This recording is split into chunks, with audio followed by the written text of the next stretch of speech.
What's up, guys? NepentheZ here, and welcome back to another episode of The Road to Glory. In yesterday's episode, we were talking about gameplay, and I wasn't enjoying the game yesterday, and I played another game after the games I played. I didn't enjoy that game too much either. I'm going to kind of discuss, I guess, today a little bit as to why, take some comments from yesterday's video, and just give my understanding of where this game is at. And I feel like we've got here earlier than ever before, and it is such a shame because I am enjoying the menu side of things a lot this year, which I wasn't really last year. I didn't really enjoy the menus at all. But also EA have reimbursed the packs for the Ramsdale issue. I did not get back nearly as many packs as I opened. I think some people haven't even got their packs back yet. Some people have got some packs back. Some people have got the wrong packs back. I had a few people tell me that they got more packs back. So I think EA might have just made a huge error. But at this current time of recording, I'm now up to 18 Prime Gold Players packs, 10 Rare Player packs, and 7 Mega packs. But of course, as I say, I didn't get back quite nearly as much as what I spent out. However, we are going to start today's video off with opening the minor league packs that I have got. That is one small rare, of course, from the Saudi League. And, oh dear, I forgot. Right, okay, hold on. I went and bought loads of Premier League silvers. Of course I did.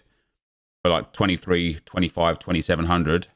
Expected them to go up to 32, 3500, 4000. And, yeah, of course. The one time that I invest, nothing changes. In fact, I think they're actually cheaper than when I bought them. Oh, no. All right, we're up at 3k. So I'll still be able to make 500 coins a card, which is terrible, but they're up at 3k. I've been trying to list them up for 3.5k, but I do know anyway during Team of the Year they'll go way up. So even if I sit on them for a while, I don't mind too much. So Player of the Month, Vlahovic is out, and to my understanding, he is very cheap. It is requiring an 83 rated squad with 70 chemistry, 1 inform, and 1 Syria player. So if we get those new players here, and then go to the Syria and get some golds in there as well. We get the classics in, the guys that always come and always get to be completely useless. And then a team of the week, let's put in Ledesma. And that is enough. And I'll be surprised if I can't get 70 chemistry out of this. I might not be able to. But I would have liked to have hoped that I could. Maybe not. Maybe. Oh, what about if we put Eric? Oh, yeah, maybe so. 58. Right, let me go and get I obviously need to use certain players. And then we need to get some positions, really, don't we? Right mid, Jose Callejon. Maybe an 83 Arthur, maybe an 82 Sirigu. That should be enough. So if we put Sirigu in instead of Kayer, pop him in there, sort of them two around there, that's 67. If we put Arthur in instead of him there, boom, there we go. So that's Player of the Month, Vlahovic, done. He looks like a weird card, and a card that I wouldn't mind trying, because he's got a lot of wrong with him, and we are going to talk about this in a bit of depth today. And I kind of want to do it whilst doing a live game, but I also kind of want to do it whilst not even playing a game. But he's got a lot wrong with him in the way this current game is, because he has got 3-star, and that is just a problem straight away. He has got really low balance, relatively low agility, and his passing isn't the best. However, his positioning and finishing are brilliant. His stamina and strength are brilliant. His jumping isn't very good. He's quite tall at 6'3". His heading is very good. His pace is decent. And, for an 83 rated squad, he's just not bad. But, yeah, I think I've got to do... I just don't even want to do Payet. An 85 and an 86 is absolutely absurd. Yeah, I want to take the first comment, and we can begin the discussion point right now, actually. And Civ Monster says, and I'm glad he and a lot of people that have thumbed up this comment and stuff kind of get the perspective. Says, Net might seem like a moaner, But after playing champs today, I experienced everything he talked about. The tackles are 250-50 and often set up the attacker better than before. The most frustrating thing is how when you are much better than your player, you inevitably dominate possession. Your whole team moves up the field, meaning you're susceptible to cheese spam through balls. It's not that the opponent is playing drop back. It's that when you don't have possession, you naturally drop back, whatever your tactics. And so after, streaming yesterday and playing those games, after playing another game afterwards, after kind of watching some of my gameplay back, and I don't have an answer. I don't know how to fix it, which is a problem, because it is a problem in my opinion. But there is a big problem when you play against somebody who is good but below your skill level, and that is true to everybody, no matter what skill level you're at. If you're the sort of person that's in Division 4 and you come up against someone who's just a little bit lower your skill level, what's going to happen is you're going to have the ball a lot more than they're going to have the ball, which means your team's going to push up regardless of what your tactics are and regardless of what their tactics are. And then ultimately, when the possession turns over, you're going to end up getting countered. And it's so easy to score from counters because the LBRB through balls are so strong. And the way this team, the way this game plays, cutbacks are so strong. And for me personally, it's getting to a point where it's actually becoming quite boring to play FIFA, because 80% of the goals I score are cutbacks or finesse shots from the top of the box, or something with regards to a corner method or technique here or there, right? And so even for myself, I sit there and I think to myself, I'm not enjoying this. And you might think, okay, why not try and play a different way then? And I thought about that, and I looked back at some of the games I played, and obviously I tried to use the Arsenal team. Okay, in one of the games I subbed Neymar and Coutinho on, but overall I was using the Arsenal team even in the games that we lost and the games that we won late on and things like that. But the problem is, and this is a big problem, that because, and somebody spoke about this as well outside of my content or anything, but actually on Twitter I saw somebody talking about this, and I was like, oh, thank God, like somebody else genuinely recognizes, and this isn't me just going crazy. But the problem is that we are in January and players are too good. And I know that's weird coming from me, because I'm certainly an advocate of being able to grind for a high level team if you can, if you put the time and effort in. But I think even now your average player has a team that is too good. And some of that is because the market is so cheap. Some of that is because the power curve has moved up too quickly. And as I say, there's not really an answer for it. And what I mean by that is, for example, this Niakate, he is only 85 rated. And yet, he would be good until team of the season. With a Shadow Chem style, he has 96 short pass, 90 long pass, which for a defender is absolutely absurd. He has 92 acceleration and 94 sprint speed. He's got 91 strength and 86 aggression, which is really key for a centre-back. He's got 95 stand tackle, 95 slide tackle, 96 interceptions, 92 heading accuracy, and 91 defensive awareness. And then his dribbling for a centre-back is top tier. Now, this is an 85 rated card that costs on the market. I think he's still quite expensive, to be fair. Expensive in the sense of he's 120k on Xbox and 140k on PlayStation. The problem with this is, and the problem with players like Koza as well as another prime example, is they're just too good. And even more to the point, someone like Pau Torres, right? Where is he? Here. Pau Torres on full chem with a shadow gets 90 acceleration and 87 sprint speed, which is still very fast, has good passing for a centre-back, and then has maxed out defensive stats and very good physicals. And the reason why that's important is because, once again, when you play against somebody who is either just defending and letting the AI do it for them, or just not quite on your level, so they don't really have the chance to switch into their defenders and stuff because they're just constantly on a state of defensive mode, this defender effectively does everything for you.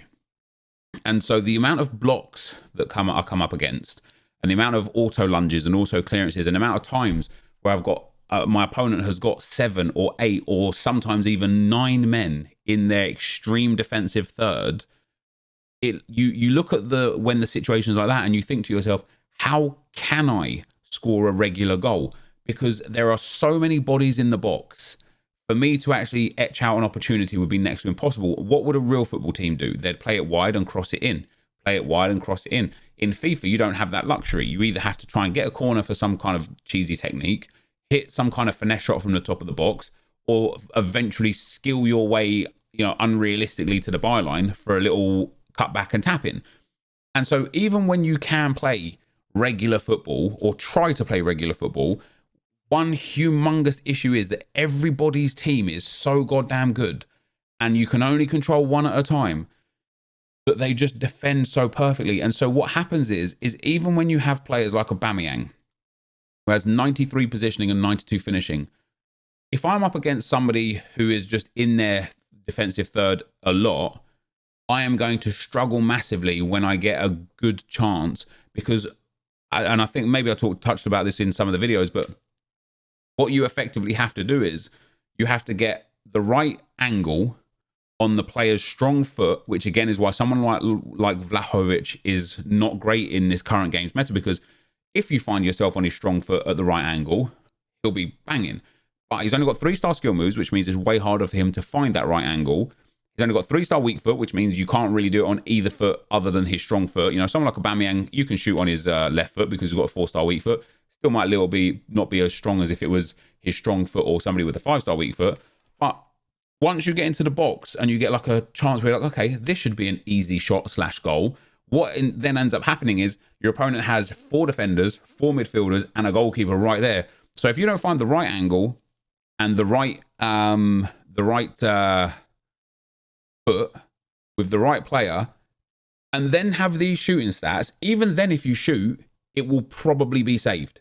So then you have to time your shot green to make sure that you get the absolute best chance of it actually going in, and then you still might not score. And it is just so unfavorable unless you're doing finesse shots from the top of the box, and God forbid you do a finesse shot inside the box, you will not score. They are just impossible to score.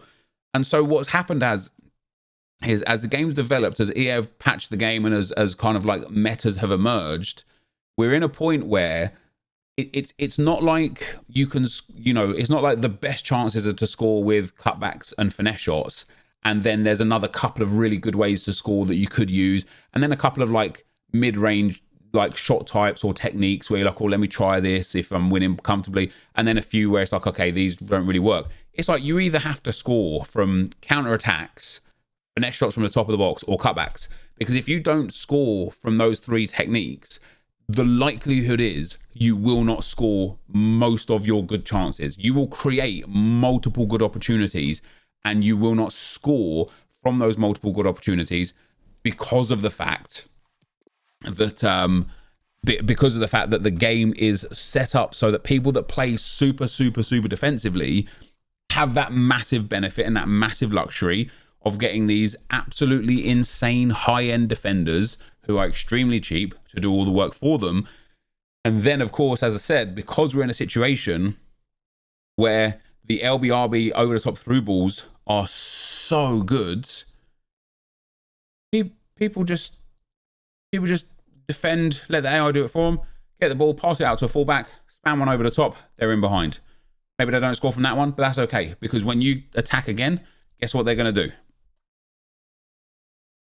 They're going to defend, let the AI do everything for them, LBRB over the top. And there are some games, and I'm not saying I even lose every game. I'm not saying I lose any game. I still win most of my games here with this. But what I am saying is, what happens is it just creates a really, really big imbalance in the game. I've got so many rares right now. It creates a really, really, really big imbalance in the game where it just benefits and favors massively the people that are either less skilled than the opponent they're playing, or the people that just on purpose set up to play in that manner. And for me, especially, and this is where, again, I'm not trying to complain. I'm just, I guess, trying to give my perspective. And I know this might come across and sound like I'm complaining. And it's currently Saturday at 3:30. I haven't played a game today. This isn't me coming off the back of like a loss where I'm salty and trying to like rationale as to how and why I lost or anything like that. This is just my genuine thoughts on the game. And then it gets to the point where I think about what we're playing for. And so then I look at our Rivals experience, and I love playing Rivals, believe it or not, because guess what? I played Rivals 2 days ago with Charlie Patino. I play Rivals with Viper, sometimes with Haber, with David M. Nobrega. We've got a few of the lads that we play Rivals with regularly. We're playing as a duo. The problems are still there in the game. We still score a whole bunch of finesse shots. We still score a whole bunch of cutbacks. Oh, we've got one headliner. Ramsdale again. We still score a whole bunch of. Is my one? It's untradeable. Cool. Yeah, we still score in the same manner quite regularly. The difference is it's social gaming. It's a lot more fun, and there are times where we play really nice football, and score really nice goals. And it's those instances that make that worthwhile. So Rivals for me is a lot of fun. Objective players playing is quite fun because you're not forced, but you are using different squads, different teams, and you'll come up against different teams. And it's a lot less kind of like, I guess because there's no skill-based matchmaking. Here we go with an inform. Good win. Because there's no matchmaking, it's just generally a lot easier because I come up against a lot less skilled players quite regularly, where it's fun for that little stint where I'm like, yep, we did all of that. That was fun. Right, so I've got all those packs saved. So I should have, back when I come in here, I should have 35 packs saved. So I don't mind Rivals at all.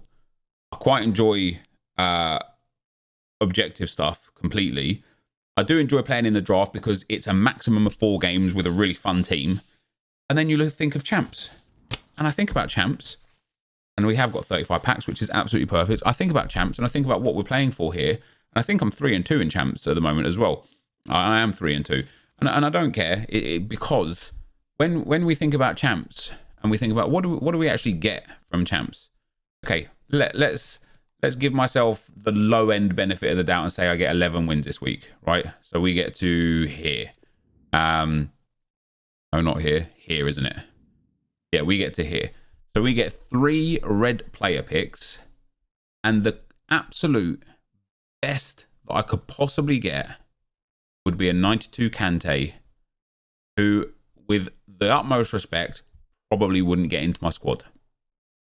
Just not because I think he's bad. I actually think he's very good. This card is very good because of that, that passing boost and stuff. He would be amazing. He's just not my kind of player. I just enjoy, like, Sal, I think is very good, and Kunku, I think is very good. But Kante is the best I can get. The odds of me actually getting the best player are absolutely slim to none, which means the next best options are players that would have no chance of getting into my team. Odin, no chance. Aspas, no chance. Januzaj, no chance. Pau Torres, I've got a better version. PK, no chance. And so in terms of the red versions of informs, unless I hit a Kante, there is absolutely no gain from playing 20 games of champs for 3 red player picks. Then we get the Team of the Week pack. And from the Team of the Week pack, if I get 3 average players, I am making 30 to 35k. Look at this. Stuart, discard. Schmeichel, 19k for an 86. Pau Torres, 13k for an 84. PK, 19k for an 86. Davinson Sanchez, 13k for an 84. Banega, 12k for an 84. Moutinho, 12k for an 83. Januzaj, 13k for an 84. They're 3k above discard. Even if you got, let's exclude Kante, even if you got the absolute best 3 Team of the Weeks, not including Kante, you are making 70,000 coins. And that is picking up the best 3, the absolute best 3. So then we go back to, okay, what else do you get? You get to test yourself competitively, which, again, I can't value because this game and the gameplay is so bad. All right, you get a 50k pack. Well, guess what? I'm going to get a 50k pack from the Premier League SBC. I don't need to play gameplay like that for that. You can get an ultimate pack. Okay, this is one of the few places where I can get an ultimate pack, which is a pack that I can't get through the menus, but guess what? It's just a pack. It's just another pack that contains more players. I can already get packs that contain players. And so even though I think this champ setup is the best it's ever been, I really like the way they've got the qualifiers, the playoffs, the finals. I really like the fact that they're attempting to continuously improve rewards to make it worthwhile playing, it's just still not.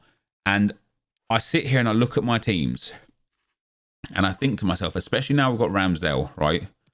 I think to myself, I just want to play with my Arsenal squad.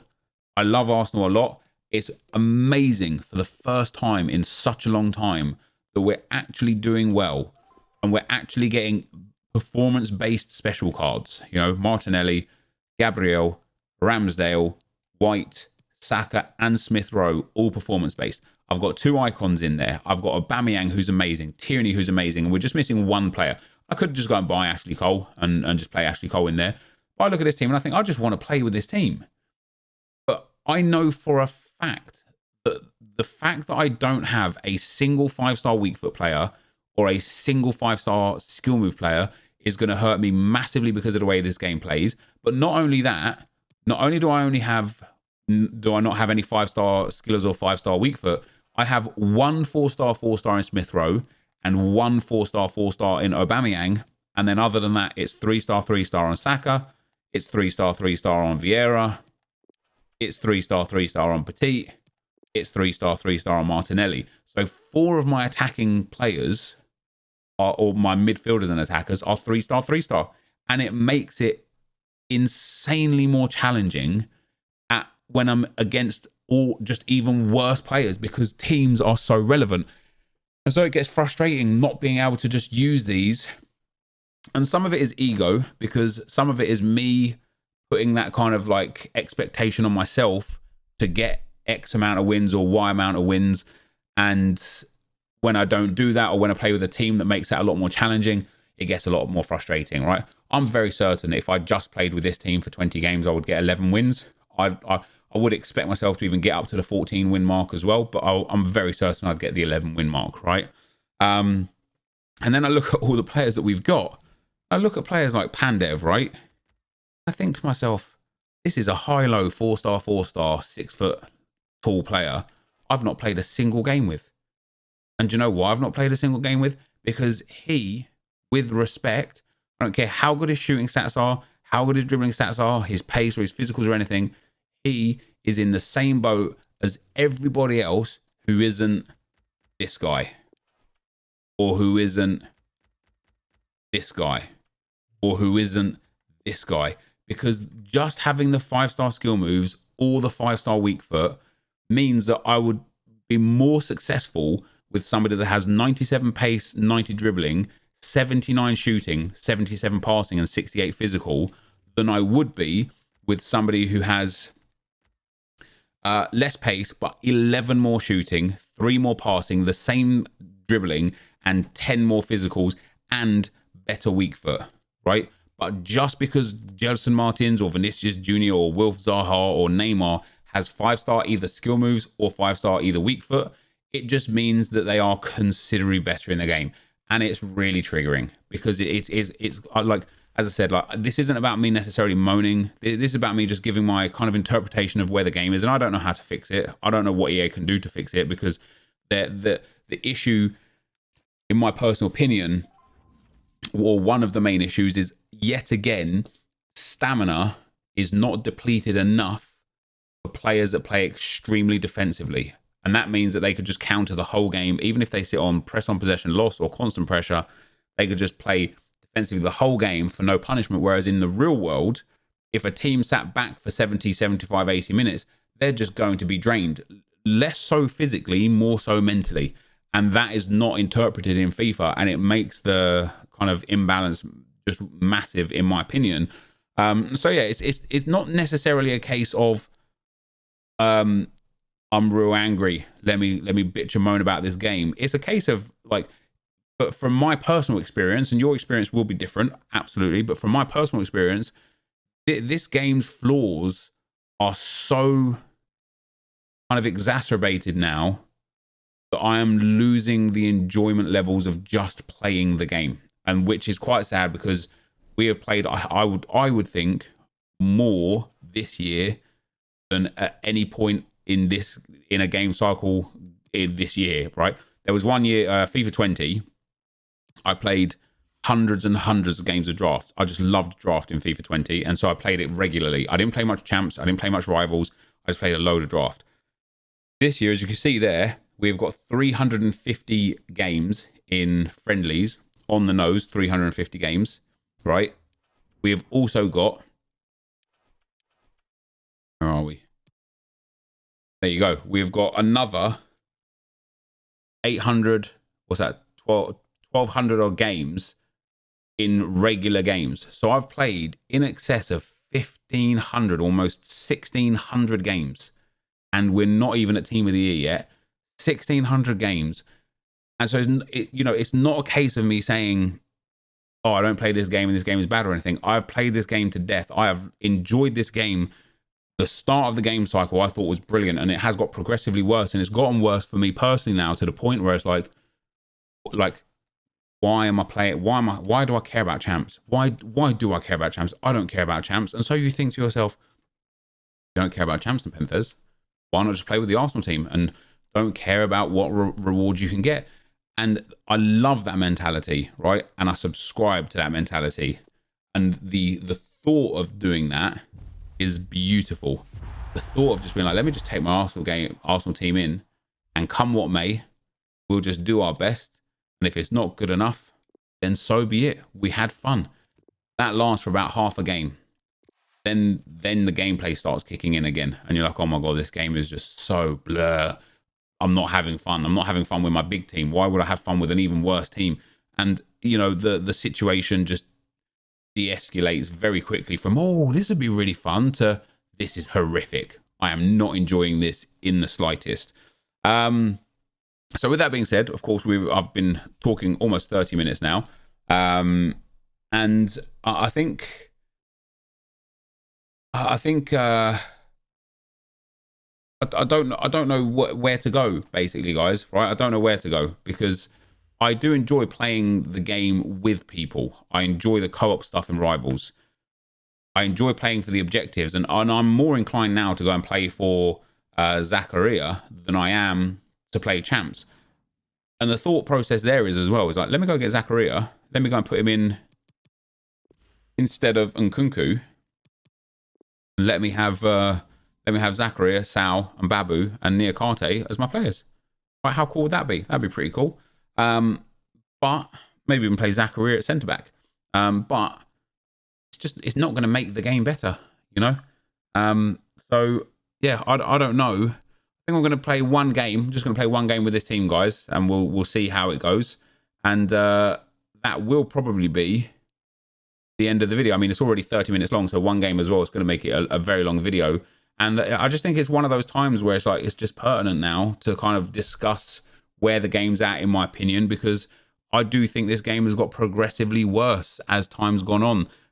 Or not necessarily that the game's got progressively worse, because the power curve has spiked so significantly higher than this time any game cycle before. The kind of the issues in the game have been really brought to the forefront, because everybody's midfielders can bang perfect passes. Everybody's got mad vision, mad short pass, mad long pass, to the point where it doesn't matter who you pick up, you could just bang a ball down the line with perfect accuracy and be through on goal. Like, look at that tyranny with 93 crossing, 87 short pass, 82 long pass, 83 vision. It's amazing. And he's an 86 rated left back with or near perfect stats for a defensive player. And so, yeah, let's get into a game and see what we can do. All right, guys, as we get into the game, another thing that's important to talk about, and I have talked about multiple times before, very recently, since it's been happening, and in previous years when it happened to me and to others, is the comment and then the response to the comment is two really big issues within our community, right? So the first is, Cleveland says, Nep, what's your thoughts on the accounts being hacked? This is a consistent problem year after year with EA for years, and they still do nothing. And yeah, it's ridiculous, right? It like their whole kind of safety measures are just useless. You can social engineer, and I think using the term hacking is incorrect. It's people socially engineering people's accounts, or it's like an inside kind of thing. And I read a thread on Reddit about an Apex user who had his account, let's just say kind of Jesus Christ, man, like he had his account kind of taken over, and you know wasn't his doing, I guess. And it turned out that the guy was just able to, at any time he wanted, whilst he was on the chat support talking to an agent, right?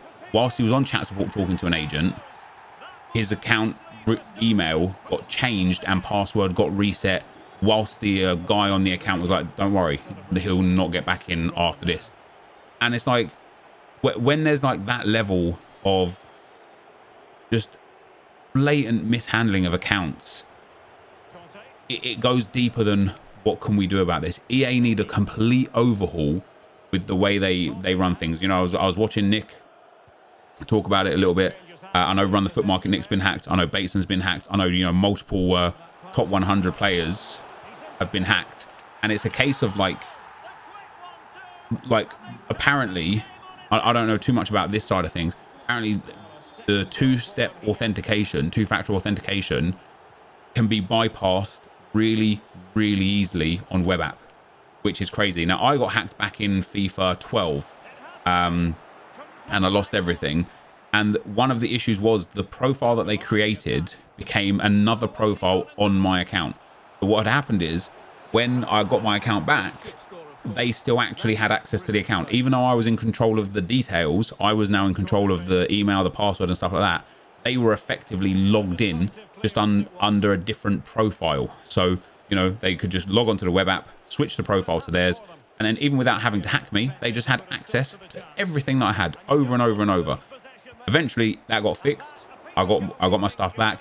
And then because of FIFA 12 and selling coins and stuff, that account then got banned, can you believe? So not only did I get hacked and lose everything, as a reward for it, EA gave me everything back. And then I was streaming at the time on Twitch. As I say, I think it was back in FIFA 12 or FIFA 13.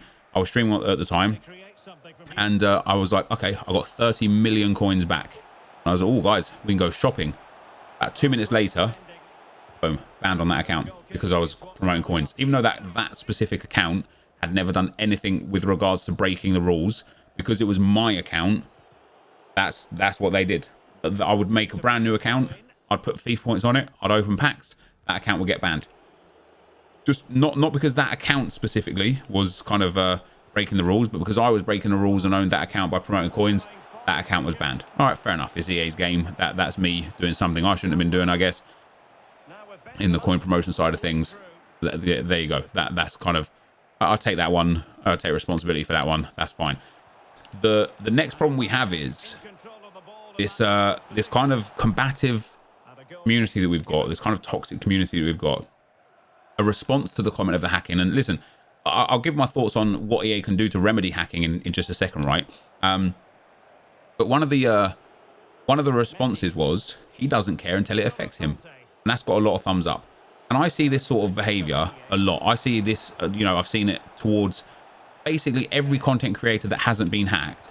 I've seen them be griefed for not speaking out or not doing enough. I have spoken about this, not just this year, but also this year. I have tweeted about this. I have put this stuff in videos. I have put this stuff on, on stream. I have talked about this like plenty. But because you didn't see it, your interpretation is that I haven't talked about it at all. And so Nick was getting, was it Nick or I can't remember who it was that I was watching, but I was watching somebody literally talk about the hacks and the fact that this is just really poor from EA and, you know, people's details and financials and, you know, this goes a lot deeper than, oh, you just lost a few FIFA coins. This is people's bank details and names and phone numbers and, you know, actual personal information that is being given out. And as Nick's talking about it, or whoever I was watching is talking about it, they get a comment in the chat that is giving them grief for not talking about it. And I'm thinking, wait, you can't be real. He's literally here talking about it right now, and you're giving him grief. And it's another part of the big problem, because it's even more so like, I understand there's a lot of content out there, you know, a lot of just overall content in the world anyway, but in the FIFA scene, there's a lot of content and everybody can't watch every piece of content. But I don't know why the first assumption is always, because I haven't seen you do something about A, B, or C, you clearly haven't done anything about A, B, or C. And that's just not the reality of the situation. The reality of the situation is I have talked about it lots this year and prior. It has affected me lots, not this year, but prior. And it is shocking. I mean, shocking from EA that they can get away with time and time and time again just breaking like data rules, and nothing is done about it. Nothing at all. It's awful. And for the people that have lost their coins and lost their accounts and feel, you know, just that kind of uneasy feeling of, you know, an intruder into your world, into your life, somebody that wasn't welcome, that's come in and, you know, stolen from you, and you know, whatever it does, you feel now panic for the rest of eternity, or, you know, for a long while you'll now feel like, oh God, I don't want to spend more money on this game or more time on this game, because nothing's stopping this just happening again, you know. So being on the top 100 leaderboards is a really bad thing. And I think to myself, I was pushing for top 100 leaderboards on club value, and I think I was about 400 million off. I don't want that club value anymore. You know, that all that's going to do for me is mean that I could possibly get targeted as well. And so I don't want that, because that's how they're targeting people, right? Now you ask yourself the question, people have got two-factor authentication on, people have got two-step verifications on, people have got emails that aren't associated with anything else on, people have got these accounts as secure as they humanly can get them, and they're still losing them. So what can EA do? The most simple thing, the easiest thing that EA can allow you to do is in-game on console, allow to be able to disable web app usage and enable it whenever you want, right? Just go into a menu, disable web app usage on this account. Boom. Now all of a sudden, because this only happens through web app, right? Now all of a sudden, people can't hack you, right? If you want to use the web app yourself, re-enable web app usage through the game. If you're going to go on holiday, you're not going to have your console, you're going to think, okay, I want to be on the web app this week because I'm going to be away. Re-enable it. Perfect. That's one way to just get around it straight away. Secondarily, just have it so that you can have another like kill switch option, essentially, where you can just put something in game on console again, where you just check a box that says, please do not alter my my details, email address, phone number, etc. under any circumstance, and then have a menu for how long that applies, because there might be an instance where you actually need to change something, right? But right now I could comfortably say to you guys, if that menu option was there, I'd go and tick it and be like 3 months. For the next 3 months, there is no valuable reason, no valid reason at all why I would ever need to change any kind of detail at all. So let me hit a button that says for the next 3 months, or again, maybe for you, you might want to do it on a week-to-week basis, but every week, every Sunday, be like, all right, let me just go and put a marker on my account that says for the next 7 days, under no circumstances are you to change any details on my account. If you want to do it for 12 months, 18 months, lifetime, whatever may suit you, just have that option, because that way when somebody's like, oh yeah, hello EA, yeah, I'm actually based in 87. Yeah, Jamie Bateson, yeah, that's me. You know, I live like, you know, over there and that, and I've been locked out of my own account. Can you help me out? They'll look at your account, but no, I'm really sorry. You have enabled the kill switch on console. You have to wait 3 more weeks before you can change any details. Problem solved. Problem solved. That's it. And it's little things like that that will make a big quality of life difference. But for one reason or another, EA just don't allow us to have access to. And in the first place, we shouldn't need to have options like that available, because once you have your account secured with two-factor authentication, you should not have to then worry about needing further protection. But this is the world we live in. We're in a new world. It's a new age. And, you know, EA have proven time and time and time again that at all times, no matter how safe you think you are, your account is vulnerable. And so because of that, give us extra safety precautions, give us extra safety measures, or you know, like just start like whitelisting accounts.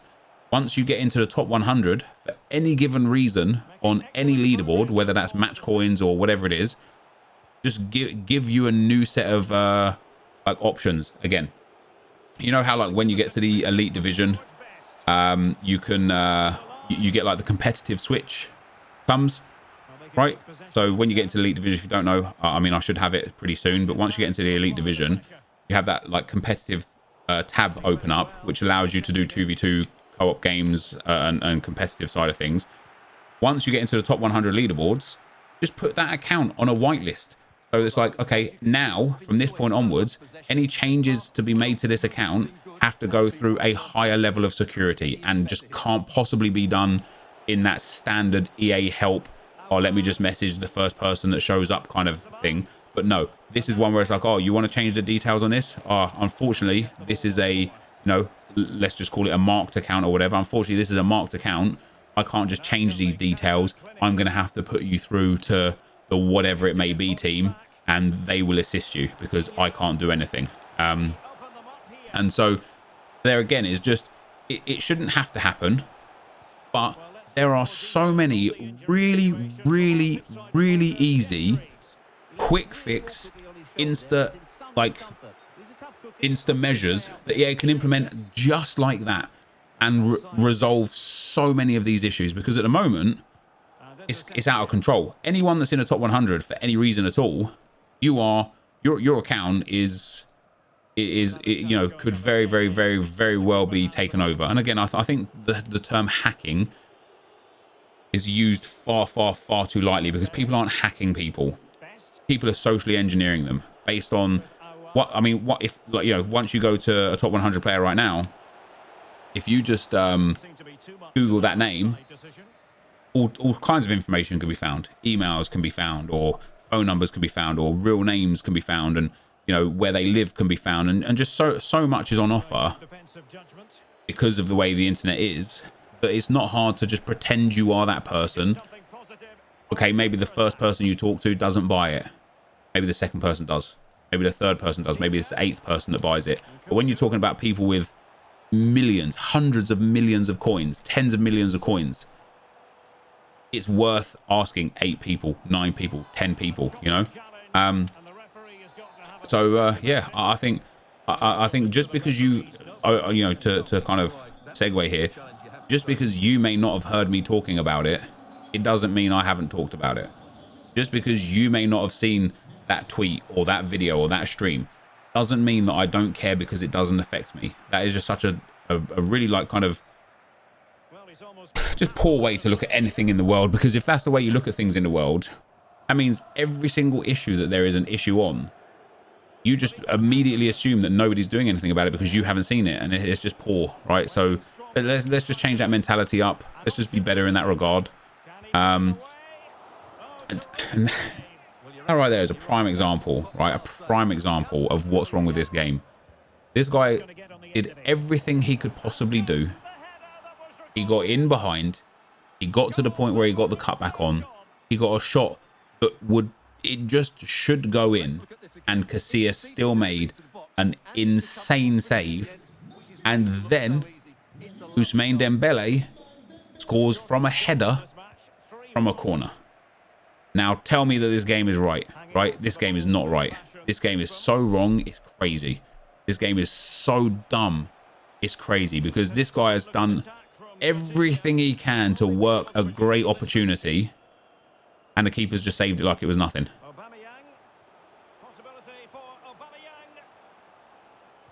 Oh, almost. Anyway, I mean, we should still comfortably win this game. I would like to hope anyway. Got a little run on there. Here's Vinicius Jr. And it's a rebound goal, of course, because I can't score the first shot that should just go in.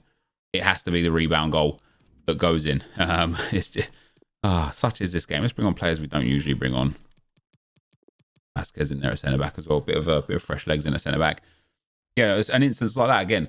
I've shot Vinicius Jr. 4-star weak foot, 8 yards out, a great shooting angle, a great position. Because I didn't time it green, keeper saved it. However, once again, because this game is just not in the best of spaces right now, I end up scoring off of a rebound instead of just scoring the goal. And I would have been happy with that. Right, sweet, we've scored the goal. We're 4-1 up, you know, nice goal, nice move, nice finish. That's exactly what you want. Instead of that, it's, oh my God, how have we missed that? Oh, we've got a rebound. And that's where we're at. This guy just trying to hold the ball now. Okay, we just want to hold the ball, pal. We can just hold the ball, pal. Doesn't matter to me. So today's video obviously going to be super long. I hope you guys enjoyed the discussion points, and I hope people understand that this isn't a case of, especially with gameplay related stuff, it isn't a case of me bitching and moaning because I've lost. In fact, I probably benefit from broken techniques as much as anyone, if not more, because I use them so much. And that is because every time I don't use them and get into a position where it's just good FIFA, I'm punished for it. I'm penalized for it. And so the more you play, the more you abuse, the more you recognize, okay, this is super successful. Let me just keep doing the thing that works. And then when you start doing the thing that works over and over and over, guess what? That's the thing that you just do over and over and over, because that's the one thing that works. And don't blow whistle, ref. And do the whistle. You know, if we go back and look at that goal, I don't think I really abused too much here at all. I know the Coutinho goal I scored, I needed to hit some, I did some skill moves there to actually get the ball in the back of the net. But this one here, what do we do here? The ball roll into the space. That's a fair goal, but I had to time it green. If I didn't time it, that doesn't go in. Aubameyang's goal, I tried to time this green, but I didn't actually time it. And this is on his left foot. And this, if that kind of shot just went in more, I'd just be way happier. I genuinely believe so, right? He's through on goal. He has the shot, finds the angle, left foot, not timed, goes in. We then hit the post with Aubameyang. And this is a finesse shot from inside the box. As I said to you, just don't even bother. I don't know why I bothered. And then this goal with Coutinho, this is the one where I feel like I've done the most abuse. An elastico, a cancel, and then a time green shot into the corner. Then my opponent scored this header. How Ousmane Dembele is winning that, I don't know. And then this goal from Coutinho here. And again, right, this was actually just nice FIFA. We played really good FIFA. We get the ball through to Vinicius Jr. here. Okay, his 4-star weak foot that he's shooting on. That should be a goal. Just regularly. Because my Vinicius Jr., with the chem style that I have on him, has got like 95 finishing and like 90 some odd shot power, right? That should just be going in. But no, of course, because I didn't time it green, Schmeichel gets a save off, but the rebound goes in. And it just gets frustrating and tedious at times, doesn't it? You know, I think you guys know just as much as anybody else how it can be and how it can get. But that's where we're at, guys. I'm afraid. So I'm going to keep grinding League SBCs. As I said to you guys, I think we're at that point now where for me, it's time to really start ramping up saving packs for Team of the Year. Like this, here's what's hilarious. Even this headliners Team 2, let me get it up on the screen for you guys here. Even this headliners Team 2. Now, don't get me wrong. There's some players that I would love out of headliners Team 2. I would like João Cancelo, but he's 260k, right? When we look at the team, I would love Vinicius Jr. because he's going to go up to an 89, 90, 91, whatever, right? He's going to be amazing. I would love Mohamed Salah because he'll go up to a 94, 95, 96, and he's amazing. You know, I've got his Player of the Month card and I really like it. I think this is also a very, very good card. But after those two cards, I was looking at the prices today. Laborde, 40k. Zapata, 12k. 91 Joshua Kimmich, 150k. Bayern are definitely going to win games. He'll definitely go to a 92, maybe a 93 or 94. Elizondo discard, Joselu discard, João Cancelo, who again is also basically guaranteed to go up to a 91 at least, if not a 92 or 93, is only 265k. Barella is only 294k. Fiate is only 87k. Unless you hit Salah or Vinicius Jr., headliners Team 2 is just worthless to play for, really, or to grind for. So I'm going to start saving massively now for Team of the Year. I'm going to start saving not all end packs. I am going to start saving most end packs. So I think anything that has only gold players in it, I think I'm going to start saving. So the rare mixed and the rare electrums I'll continue to open, but the rare gold packs and the prime gold players packs and the small rare gold packs, so the Pro League, the Saudi League, and the Pro League, Saudi League, and the Chinese League, I'm going to start saving. And even the Premier League, the rare gold player, the rare gold pack segment and stuff like that, I'm also going to be saving that as well. So that's going to be the end for today, though, guys. If you did enjoy it, be sure to leave a like, rating, comment, subscribe to my channel if you haven't already. And for now, guys, I'm out. Peace.